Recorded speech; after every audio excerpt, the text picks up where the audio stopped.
It's amazing that Joe Biden is saying that Trump nominating Amy Coney Barrett for the Supreme Court is wrong, and then when asked what he would do with the courts, he says, "You don't deserve to know." Sir, I've got to ask you about packing the courts, and I know that you said yesterday you aren't going to answer the question until after the election. But this is the number one thing that I've been asked about from viewers in the past couple of days. Well, you've been asked by the viewers who are probably Republicans who don't want me continuing to talk about what they're doing to the court right now. Well, sir, don't the voters deserve to know where he stands? No, they don't. I'm not going to play his game. That's just ridiculous. He's essentially saying, if you don't like what this guy is doing as president, elect me instead. But I'm not going to tell you what I would do. And that's not just on the issue of packing the courts, it's on most issues. In the debate, he said that he does not support the Green New Deal. The Green New Deal is $100 trillion. That is not my plan. That's the Green you want to rebuild every is building. Not my plan. Not his plan, huh? Well, let's check out what his website says about that.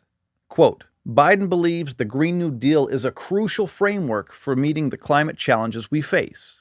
It powerfully captures two basic truths, which are at the core of his plan, unquote. He says that he won't raise taxes on anyone making less than $400,000 a year, but check out a couple clips that Americans for Tax Reform put together. So no new taxes, $400,000 and down. No new taxes. There would be no need. First thing I do is going to repeal this Trump tax cut. Oh, not a joke. No new taxes, $400,000 and down. No new taxes. There would be no need. So every single solitary person, their capital gains are going to be treated like real income, and they're going to pay 40% of their capital gains on their capital gains tax. And don't forget, Obamacare was a huge tax hike on the middle class. Just 2 years after it passed, it was estimated to be a $1 trillion tax increase over 10 years. And that turned out to be true. Biden also says that he's not going to do anything to stop Americans from having private health insurance. My plan calls for taking Obamacare and building on Obamacare, restoring all the cuts that the president made, making sure that the 160 million people like that young lady who asked the question, if they like their private plan, they can keep it, unlike Medicare for All where they have to give it up. But millions of people lost their private plans because of Obamacare, because that's what it was designed to do. Check out Jonathan Gruber, an MIT economist who was paid $400,000 to help write the Affordable Care Act. Listen to what he had to say about it.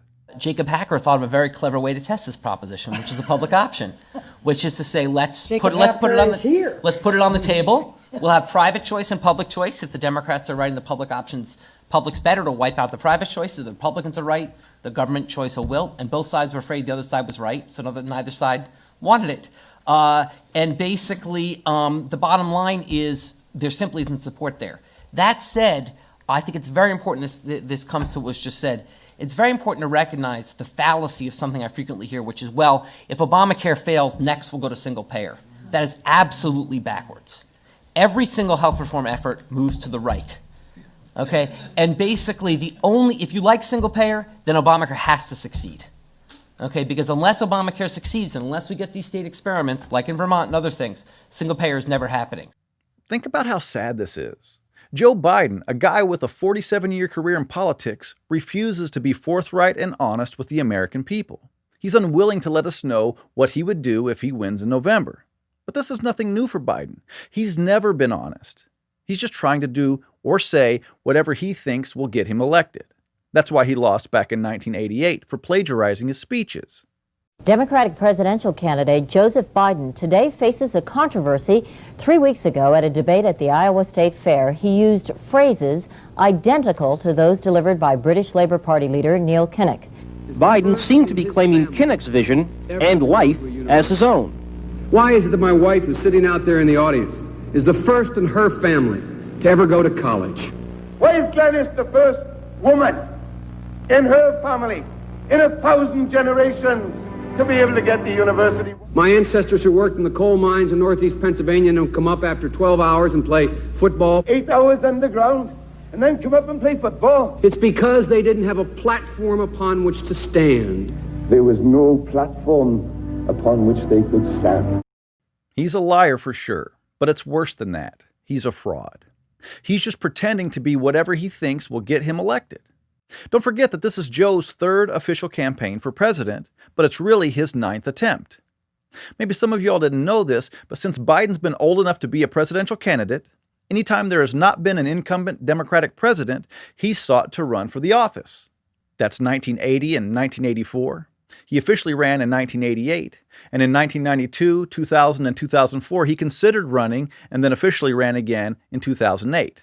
And then, of course, he wanted to run in 2016, only to decide against it because the party backed Hillary Clinton.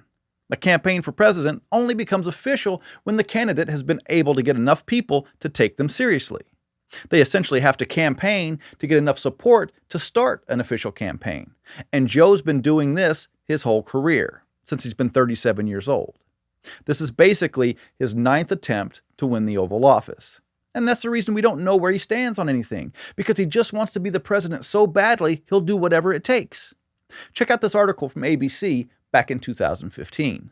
Quote, "At 72, it may be the last time Biden will have to decide whether or not to run for president. But as a man who has spent the majority of his life in public service dreaming of one day occupying the Oval Office, it is a decision he has deliberated at least a handful of times before now." Unquote. It's his dream to become the president, not because he wants to make our country better, and not because he believes in anything specifically. It's just been his lifelong dream to be the most powerful man in the world. That's why he doesn't want to say where he stands on packing the courts, or the Green New Deal, or raising taxes, or single-payer health care. We actually can't trust anything he says on any issue because his only goal is to become the president of the United States. That's it. And that's the simple truth. Thanks for watching.